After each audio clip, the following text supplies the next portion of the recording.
Capítulo 2. Vocês são a glória de Deus. Depois de repassar a palavra de Deus, não podemos dizer que os jovens são o futuro do mundo. São o presente e estão enriquecendo com sua contribuição. Um jovem já não é mais uma criança e está em movimento da vida e que começa a assumir diversas responsabilidades, participando como os adultos no desenvolvimento da família, da sociedade e da igreja. Mas os tempos mudam e ressoa a pergunta: como são os jovens de hoje? O que eles sentem agora? D positivo. O sínodo reconheceu que os fiéis da igreja nem sempre têm a atitude de Jesus. Em lugar de nos dispor a ouvi-los a fundo, às vezes predomina a tendência de dar respostas pré-concebidas e receitas preparadas, sem deixar que as perguntas dos jovens sejam abordadas com sua novidade e sem aceitar sua provocação. Em vez disso, quando a igreja abandona os esquecidos rígidos, abre-se à escuta disponível e atenta dos jovens. Esta empatia enriquece, porque permite aos jovens dar sua contribuição à comunidade, ajudando-o a abrir-se a novas sensibilidades e a fazer-se perguntas inéditas. Hoje, os adultos correm o risco de fazer uma lista de calamidades, de defeitos da juventude atual. Alguns podem nos aplaudir porque parecemos especialistas em encontrar pontos negativos e perigos. Mas qual seria o resultado dessa atitude? Pois há mais distância, menos proximidade, menos ajuda mútua. A clara evidência de quem foi chamado para ser pai, pastor ou guia dos jovens consiste em encontrar a pequena chama que continua ardendo, a cana que parece quebrar, mas que, no entanto, ainda não quebra. A capacidade de encontrar caminhos de outros que não se veem muros. É a habilidade de reconhecer a possibilidade onde outros veem apenas perigos. Assim, é o olhar de Deus Pai, capaz de valorizar e nutrir as sementes de bem semeadas nos corações dos jovens. A oração de cada jovem deve ser, portanto, considerado terra sagrada, portador de sementes de vida divina, diante de quem devemos tirar as sandálias para poder nos aproximar e aprofundar no ministério. Muitas juventudes. Poderíamos tentar descrever as características dos jovens de hoje, mas antes de tudo, quero registrar uma advertência dos padres sinodais. A composição do sínodo tornou-se visível a presença e a contribuição das diversas regiões do mundo e destacou a beleza de ser igreja universal. Ainda em um contexto de globalização crescente, os padres sinodais solicitaram que se destacassem as muitas diferenças em contextos e cultura, inclusive dentro de um mesmo país. Existe uma pluralidade de mundos juvenis, tanto assim que em alguns países há uma tendência de usar o termo juventudes, no plural. Além disso, a faixa etária considerada esse sínodo de 16 a 29 representa um conjunto homogêneo, mas é composto por grupos que vivem situações peculiares. Já do ponto de vista geográfico, em alguns países há muitos jovens, enquanto outros têm uma taxa de natalidade muito baixa. Mas outra diferença deriva da história, que distingue países e continentes da antiga tradição cristã, cuja cultura é portadora de uma memória que não deve perder, de países e continentes marcados por outras tradições religiosas, nos quais o cristianismo é uma presença minoritária e, por vezes, recente. Em outros territórios, além disso, as comunidades cristãs e os jovens que fazem parte dela são objetos de perseguição.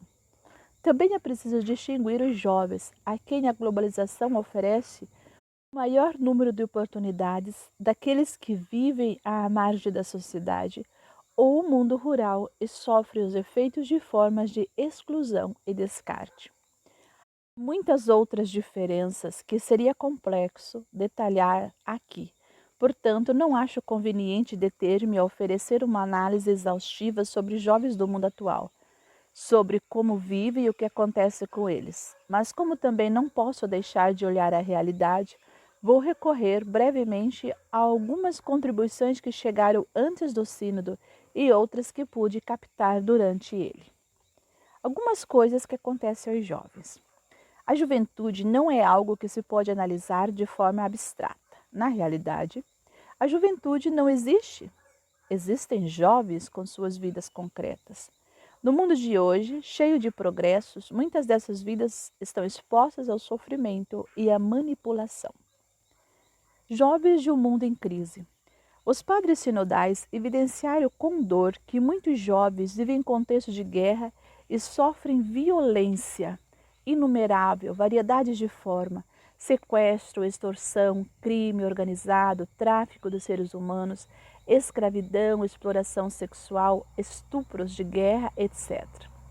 Outros jovens, por causa da sua fé, custa encontrar um lugar em suas sociedades e são vítimas de vários tipos de perseguições, inclusive a morte. São muitos os jovens que, devido à pressão ou falta de alternativa, vivem perpetrando delitos e violências. Crianças soldados, milícias armadas e criminais, tráfico de drogas, terrorismo, etc. Essa violência interrompe muitas vidas jovens. Abusos e vícios, bem como a violência e comportamentos negativos, são algumas razões que levam a juventude à prisão, com especial incidência em alguns grupos étnicos e sociais. Muitos jovens são idealizados, usados e aproveitados como bucha de canhão ou como força de choque para destruir, intimidar e ridicularizar outros. O pior é que muitos são transformados em seres individualistas, inimigos e desconfiados de todos, e assim se tornam presa fácil de ofertas desumanizantes e planos destrutivos que grupos políticos ou poderes econômicos elaboram. Todavia, são mais numerosos no mundo os jovens que sofrem forma de marginalização e exclusão social por motivos religiosos, éticos ou econômicos. Lembramos a difícil situação de adolescentes e jovens que engravidam e a praça do aborto, assim como a propagação da HIV, as várias formas de dependências de droga, de jogos de azar, de pornografia, etc. A situação das crianças, dos jovens de rua, que não têm casa, nem família, nem recursos econômicos. Quando, além disso, as mulheres, essas situações de marginalização tornam-se duplamente dolorosas e difíceis. Não sejamos uma igreja que não chora diante desses dramas de seus filhos jovens. Nós queremos chorar para que a sociedade também seja mais maternal e para que, em vez de matar, aprenda a dar à luz, para que seja a promessa de vida. Choramos quando recordamos os jovens que já morreram pela miséria e pela violência e pedimos que a sociedade aprenda a ser mãe solidária. Essa dor não desaparece. Caminha conosco porque a realidade não pode ser escondida. O pior é que podemos fazer é aplicar a receita do espírito mundano, que consiste em anestesiar os jovens com outras notícias, com outras distrações, com banalidades. Talvez aqueles de nós que levam uma vida mais ou menos sem necessidade não sabem chorar. Certas realidades da vida só se veem com os olhos limpos pelas lágrimas. Convido-os para que cada um se pergunte: eu aprendi a chorar? Eu aprendi a chorar quando vejo uma criança com fome, uma criança drogada na rua, uma criança que não tem casa, uma criança abandonada, uma criança abusada, uma criança usada pela sociedade como escrava? O meu pranto é um pranto interesseiro daquele que chora porque gostaria de ter algo a mais? Tente aprender a chorar pelos jovens que estão em situação pior do que você. A misericórdia e a compaixão também se expressam chorando.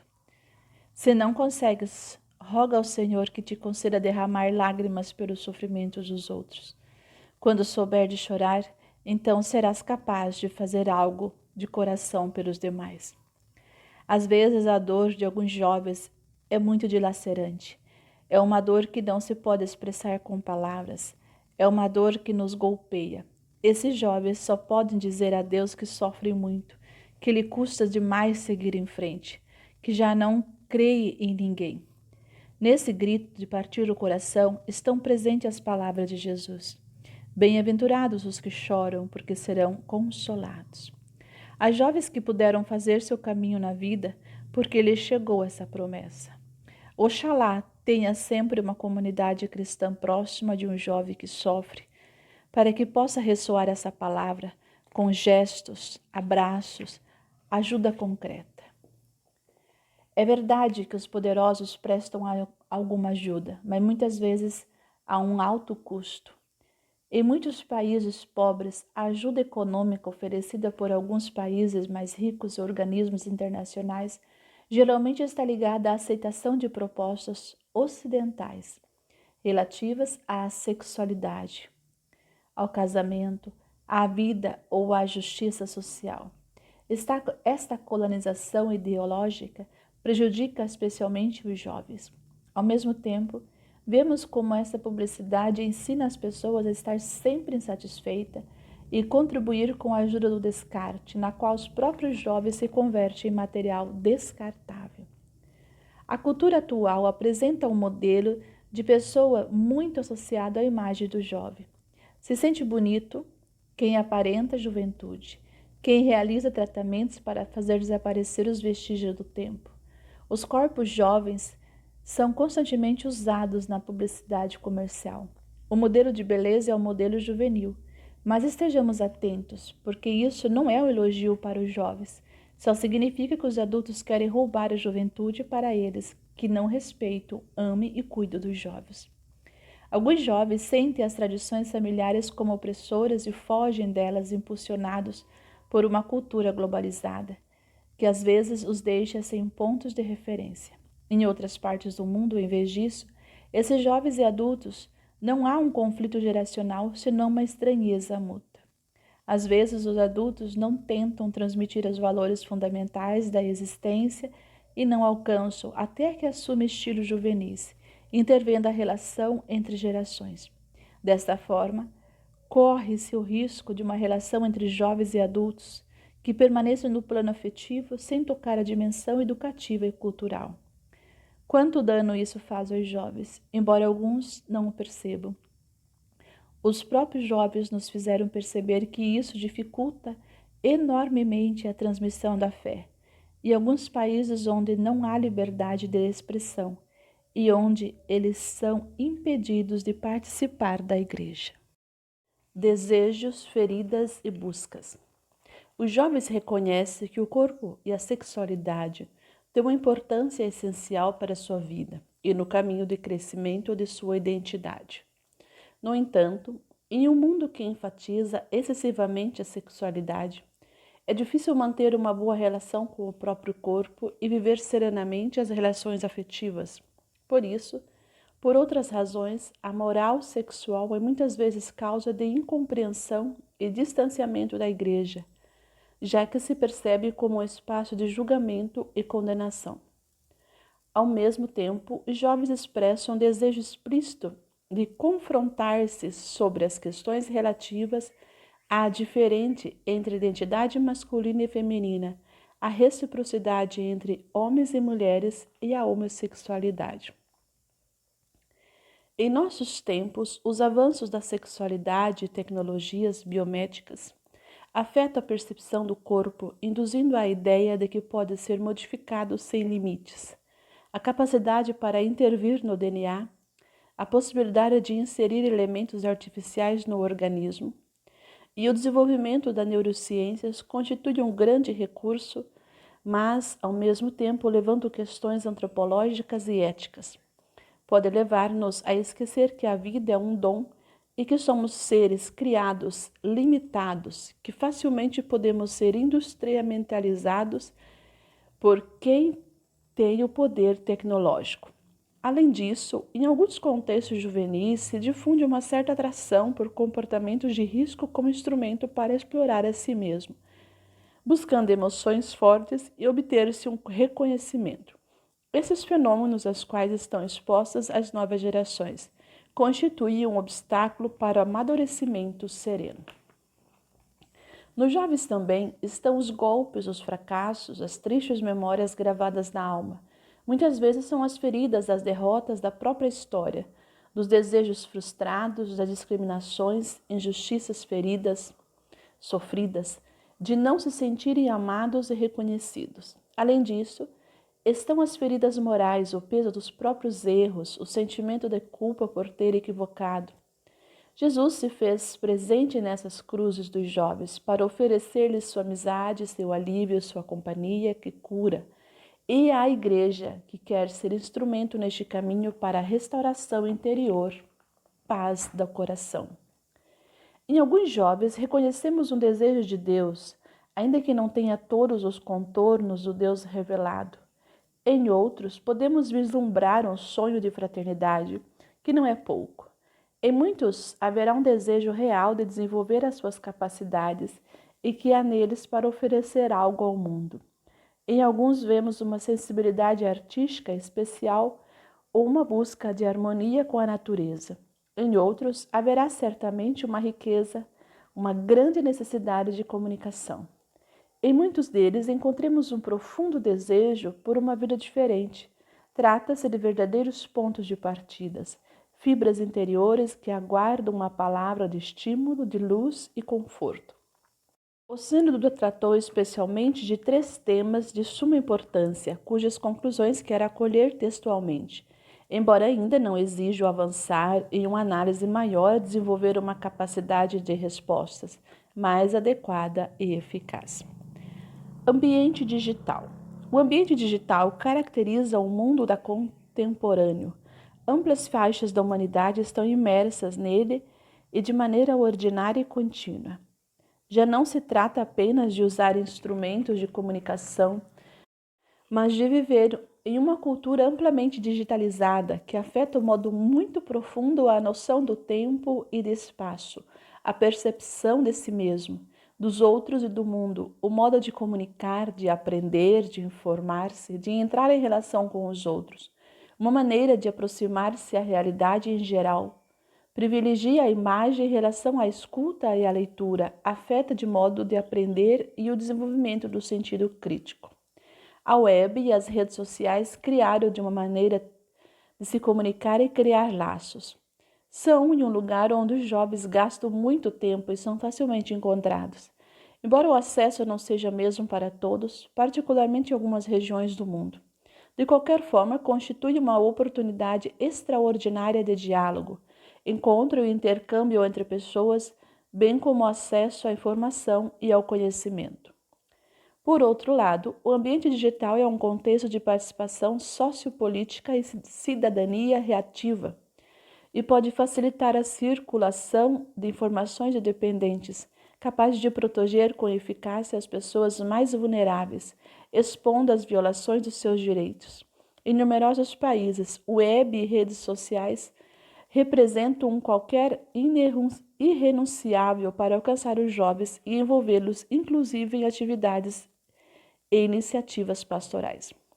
Mas para compreender este fenômeno em sua totalidade, é preciso reconhecer que, como toda a realidade humana, está marcado por limites e lacunas. Não é salutar confundir a comunicação com um mero contato virtual. De fato, o ambiente digital é também um território de solidão, manipulação, exploração e violência, até chegar ao caso extremo do dark web.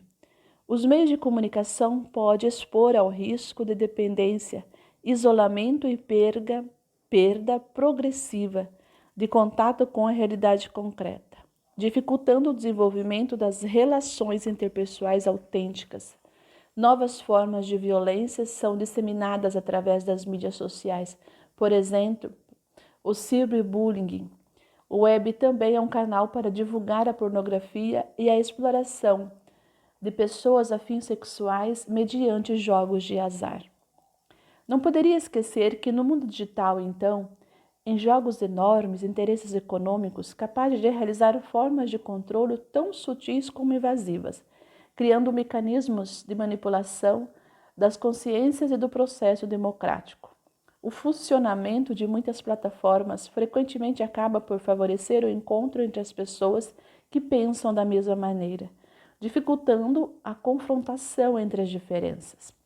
Esses circuitos fechados facilitam a divulgação de informações, notícias falsas, fomentando preconceitos e ódios.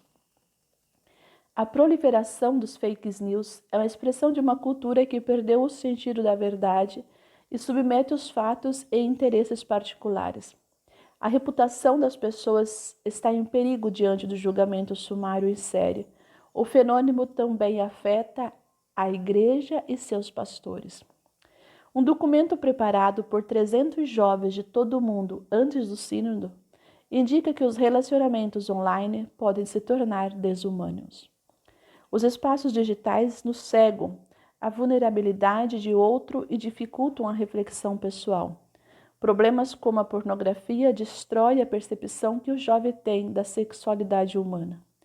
A tecnologia usada dessa maneira cria uma realidade paralela, ilusória, que ignora a dignidade humana.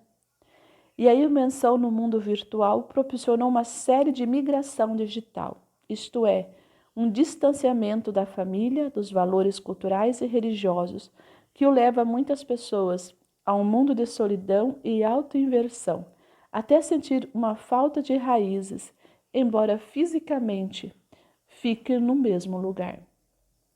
A vida nova e transbordante dos jovens que empurra a busca de autoafirmar a própria personalidade, hoje enfrenta um novo desafio: interagir com o mundo real e virtual, no qual entram sozinhos, como um continente global desconhecido.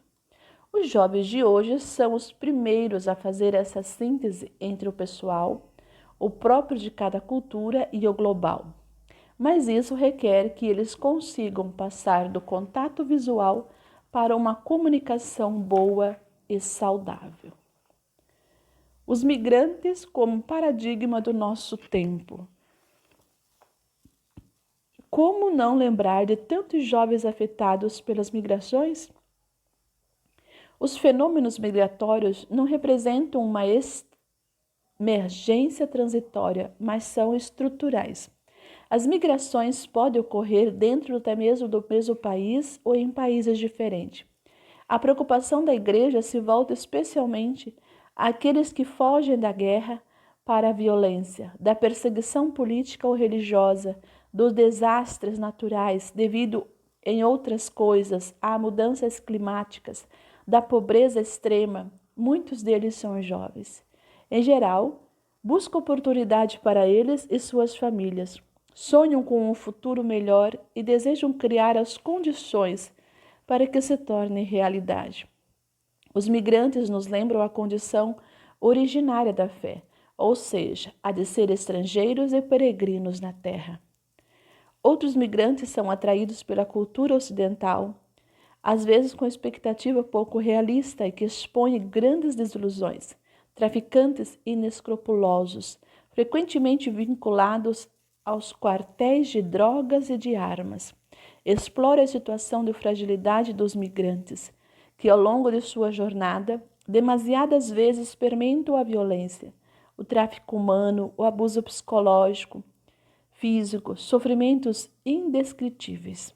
Cabe assinalar a especial vulnerabilidade dos imigrantes menores, nos acompanhados, não acompanhados e a situação dos que vêm forçado a passar muitos anos nos campos de refugiados ou os que permanecem bloqueados por longo tempo nos países de trânsito, sem poder continuar seus estudos ou desenvolver seus talentos.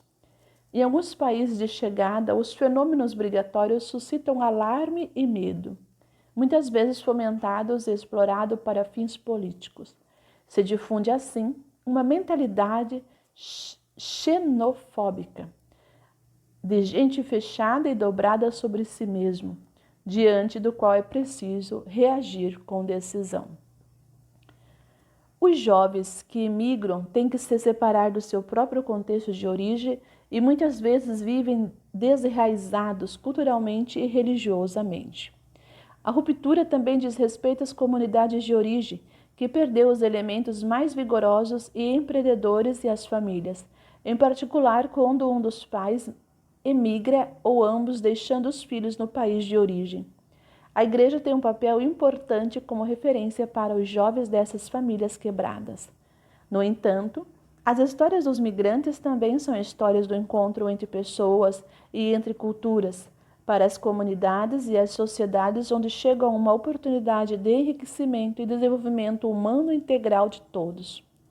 As iniciativas de acolhidas que fazem referência à Igreja têm um papel importante deste ponto de vista e podem revitalizar as comunidades capazes de realizá-las. Graças às diversidades origens dos padres sinodais, o Sínodo viveu um encontro de muitas perspectivas sobre essa questão dos migrantes, particularmente entre países de origem e países de chegada. Além disso, ressoou o grito do alarme daquelas igrejas cujos membros se veem forçados a fugir da guerra e da perseguição, vendo nessas migrações forçadas uma ameaça da sua própria existência. Precisamente o fato de incluir em seu seio todas essas perspectivas coloca a Igreja em condições de desempenhar, em meio à sociedade, um papel profético sobre o tema das migrações. Peço especialmente aos jovens que não caiam nas redes daqueles que querem fazê-los enfrentar outros jovens que venham para seus países, fazendo-os ver como seres perigosos e como se não tivesse a mesma dignidade inalienável de todo ser humano. Por fim, a todo tipo de abusos. Nos últimos tempos, somos fortemente exigidos para que ouçamos os gritos das vítimas dos diferentes tipos de abusos praticados por alguns bispos, sacerdotes, religiosos e leigos. Estes pecados provocam em suas vítimas sofrimentos que podem chegar a durar toda a vida e para os quais nenhum arrependimento pode ser remediado. Este fenômeno está muito difundido na sociedade e também afeta a Igreja e representa um sério obstáculo à sua missão. É verdade que a praga dos abusos sexuais a menores é infelizmente um fenômeno historicamente difundido em todas as culturas e sociedades, especialmente no seio das próprias famílias e em várias instituições, cuja extensão se evidenciou especialmente graças a uma mudança na sensibilidade da opinião pública. Mas a universalidade desta praga, por sua vez, confirma sua gravidade em nossas sociedades, não diminui sua monstruosidade dentro da Igreja. E na ira justificativa do povo, a Igreja vê o reflexo da ira de Deus, traído e golpeado. O Sínodo renova seu firme compromisso na adoção de medidas rigorosas de prevenção que impeçam que se repitam, a partir da seleção e da formação daqueles que se confiarão tarefas de responsabilidades educacionais. Ao mesmo tempo, já não se deve abandonar a decisão de aplicar as ações e sanções necessárias, e tudo isso com a graça de Cristo. Não há como voltar atrás. Existem diferentes tipos de abuso, de poder econômico, de consciência sexual. É evidente a necessidade de erradicar as formas do exercício de autoridade, nas quais se enxertam e neutralizam a falta de responsabilidade e transparência com as quais são geridos muitos dos casos. O desejo de dominação, a falta de diálogo e de transparência, as formas de vida dupla, o vazio espiritual, bem como as fragilidades psicológicas que são os terrenos nos quais prospera a corrupção. O clericalismo é uma tentação permanente dos sacerdotes, que interpretam o ministério recebido como um poder que se pode exercer mais do que um serviço gratuito e generoso a oferecer. E isso nos leva a acreditar que pertencemos a um grupo que tem todas as respostas e que não precisa ouvir ou aprender nada mais. Sem dúvida, um espírito clericalista expõe as pessoas consagradas a perder o respeito pelo valor sagrado. É inalienável cada pessoa e sua liberdade. Junto aos padres sinodais, quero expressar com carinho e reconhecimento minha gratidão aos que tiveram a coragem de nos denunciar o mal sofrido. Ajudam a Igreja a tomar consciência do que aconteceu e da necessidade de reagir com decisão. Mas também merecem um especial reconhecimento o empenho sincero de inúmeros leigos, sacerdotes, consagrados e bispos que todos os dias se entregam com honestidade e dedicado ao serviço dos jovens. Seu trabalho é uma grande floresta que cresce sem fazer barulho. Também muitos dos jovens presentes no sínodo manifestaram gratidão por aqueles que o acompanharam e destacaram a grande necessidade de figuras de referências. Graças a Deus, os sacerdotes que caíram nesses crimes horríveis são minoria. A maioria sustenta um ministério fiel e generoso. Aos jovens peço que se deixem estimular por essa maioria. Em todo caso, quando virem um sacerdote em risco, porque perdeu a alegria do seu ministério, porque busca compensações afetivas ou que está errando o rumo, ouse lembrá-los do seu compromisso com Deus e com o povo. Anuncie-lhe o Evangelho e incentive-o a manter-se no bom caminho. Assim vocês prestarão uma inestimável ajuda em algo fundamental, a prevenção que permite evitar que se repitam essas atrocidades. Esta nuvem sombria também se torna um desafio para os jovens que amam a Cristo e sua igreja, porque podem contribuir muito nessa ferida se colocar em jogo a sua capacidade de renovar, reivindicar, exigir coerência e testemunho, de valorizarem a sonhar e reinventar. Este não é o único pecado dos membros da igreja, cuja história tem muitas sombras. Nossos pecados estão à vista de todos, se refletem sem piedade nas rugas do rosto milenar de nossa mãe e maestra. Porque ela caminha há 2000 anos, compartilhando as alegrias, as esperanças, as tristezas e as angústias dos homens.